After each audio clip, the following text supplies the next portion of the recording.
serait peut-être temps de la changer. Salut à tous, aujourd'hui on se retrouve pour le tout premier test d'un véhicule sur ma chaîne. Et pourquoi pas, c'est mon propre véhicule que j'ai depuis 3 ans. La Renault Twingo de 2001, première génération, c'est une classe 3 avec le moteur 1.2 8 valves de 60 chevaux. Toute première voiture à être créée en CAO, donc c'est d'ailleurs mon tout premier délit, pour ceux qui le savent déjà. Depuis 3 ans j'ai ce véhicule. Alors esthétiquement, cette voiture n'est pour moi ni moche ni jolie. Pourquoi? Alors tout simplement, on a ces espèces de phares qui sont ronds. C'était peut-être une Mini avant l'heure, je ne sais pas. On a aussi ces espèces d'aérateurs de capot qui ressemblent beaucoup à ceux qu'on avait sur une 206. On a aussi des anti-brouillards sur cette version qui sont rares sur les Twingo 1 quand même. Ça fait un son d'effet. À l'arrière, le design est tout simplement minimaliste. On a évidemment un badge Renault en métal et par contre, sous la Twingo, c'est juste une impression en 3D. Bon, peut-être pour réduire les coûts, je ne sais pas. On a des phares qui sont assez minimalistes, qui peut-être un peu passe-partout. Certains auraient même reconnu les enjoliveurs de la phase 4. Du coup, on se retrouve à l'intérieur de la Twingo et comment dire, on est entre du classique et beaucoup de bizarreries. Alors je m'explique. Premièrement, on a ce volant qui est en hauteur. Je trouve ça particulièrement désagréable. Je vais rouler plus de 2 heures avec, sinon je n'ai plus de jambes, j'ai plus de pieds. Deuxièmement, lorsqu'on enclenche le clignotant, que ce soit à droite à gauche, ça revient au même, ça actionne les 2 voyants, comme si on mettait le warning. C'est un peu con, j'ai envie de vous dire. Troisième chose, le bouton du warning, je trouve trop éloigné. Il faut carrément tendre le bras pour du coup l'actionner. D'ailleurs, ça ressemble beaucoup à un électron. J'ai pas compris ce délire. Ensuite, la finition qui est certes pas terrible, qui est extrêmement dure. Mais ça tient avec le temps. Alors évidemment, vous pouvez aussi transformer votre Twingo en utilitaire. Vous pouvez replier les sièges à l'arrière, les faire avancer, les faire reculer. Vous pouvez aussi la faire transformer en lit, pour jouer évidemment à Mario Kart Tour par exemple, ou à prendre l'apéro, on sait jamais.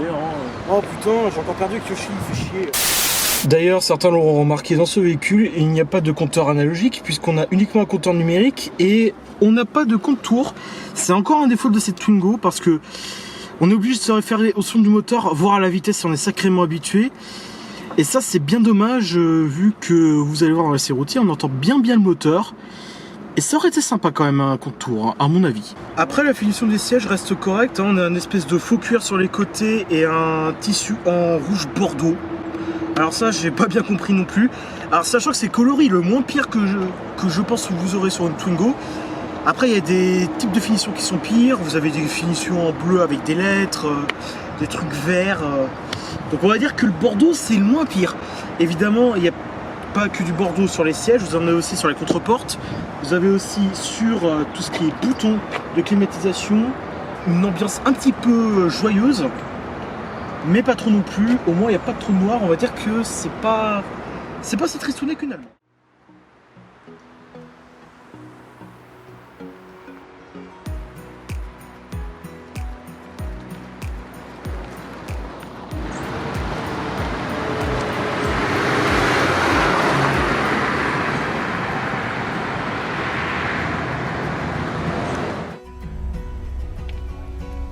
Ouais.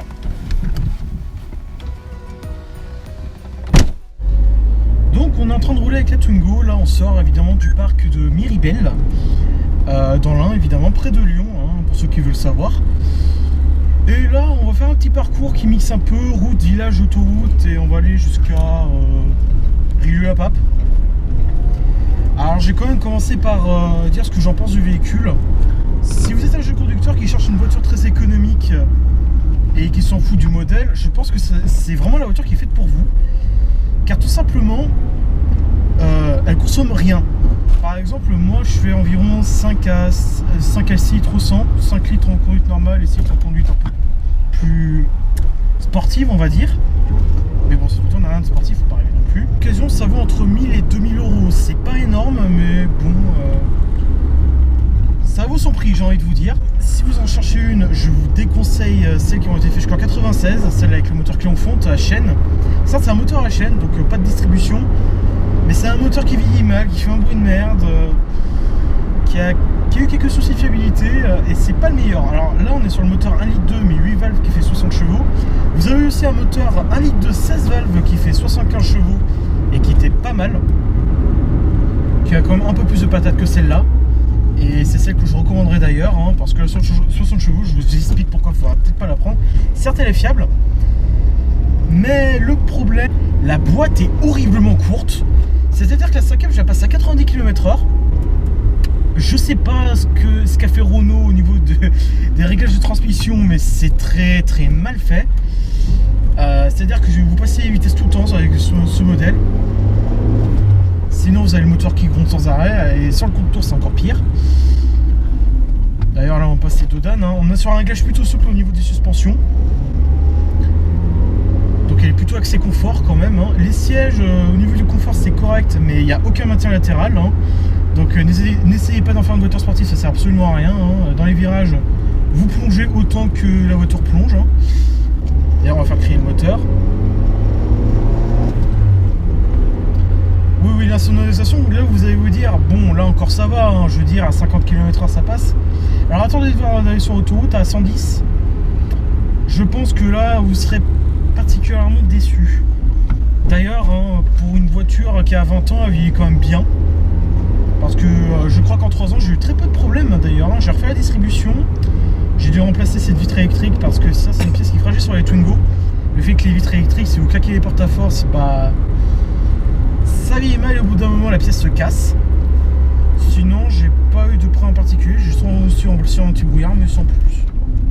Et aussi les suspensions avant, puisque c'était toute neuve, c'est aussi une fragilité sur cette voiture. Donc n'allez pas faire de tout terrain avec, hein, c'est un conseil.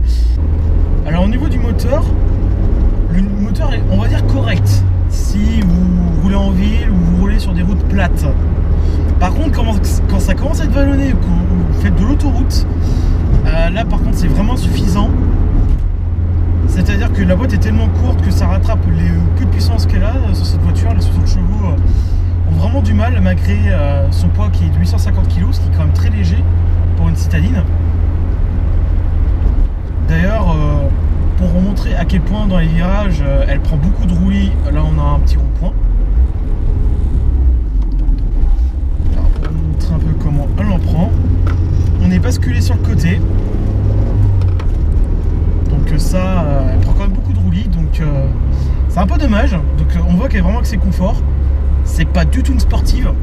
D'ailleurs elle est quand même plutôt bien équipée puisqu'on a aussi les rétroviseurs électriques, les vitres électriques, les anti-brouillards, ce qui reste sur ce modèle.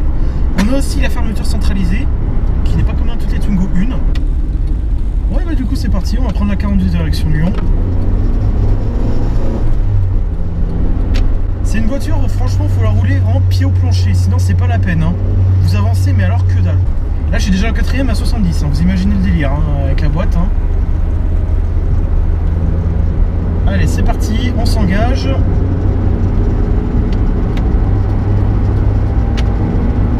Alors là sur cette portion de la 42 t'es à 110 km/h.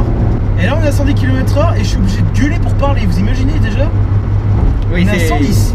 C'est très bruyant en fait. C'est très bruyant, on entend le moteur hurler, le bruit est envahissant, il n'y a aucune insonorisation.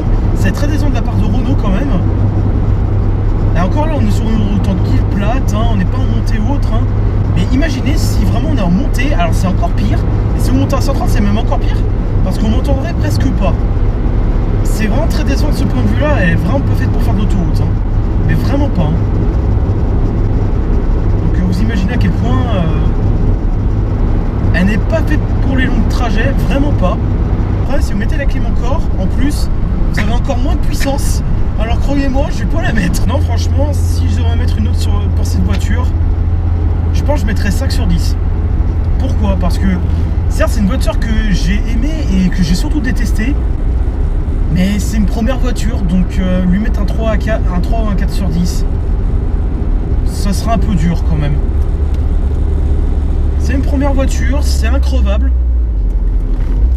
Mais il y a des défauts qu'on aime, il y a des défauts surtout que je déteste et qui font que c'est une voiture que tu peux très bien rouler comme un malade avec, c'est pas non plus fou. Bon et ben c'est la fin de ce petit essai avec cette Twingo, hein. 3 ans de délit, j'espère la changer un jour. Ça serait tellement bien. D'ailleurs si la vidéo vous a plu, n'hésitez pas à la liker, à commenter et à partager la vidéo. D'ailleurs si on atteint 200 likes pour cette vidéo, et je vous promets, le prochain véhicule qu'on teste, si on atteint les 200 likes, ça sera une 207 HDI. Et tout le monde sait que j'ai horreur du diesel. Donc je pense que ça sera plus un gage qu'autre chose. Donc merci à tous d'avoir suivi la vidéo. Et surtout merci à Elias. Tu peux venir d'ailleurs. Ah voilà, vous voyez enfin ma sale gueule hein. Ah, voilà, hein.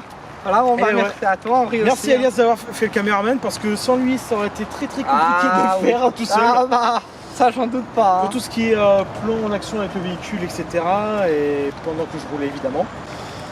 Donc voilà. Partagez et on vous dit à plus, hein, évidemment. À plus hein, les gars. Et d'ailleurs le prochain rythme de vidéo pour la chaîne c'est une vidéo par semaine. Donc pour ceux qui ne le savent pas, on ne sait jamais. Bon bah on vous laisse, c'était Henri. Avec et Elias. on vous dit tchuss. Tchuss. Alors au revoir.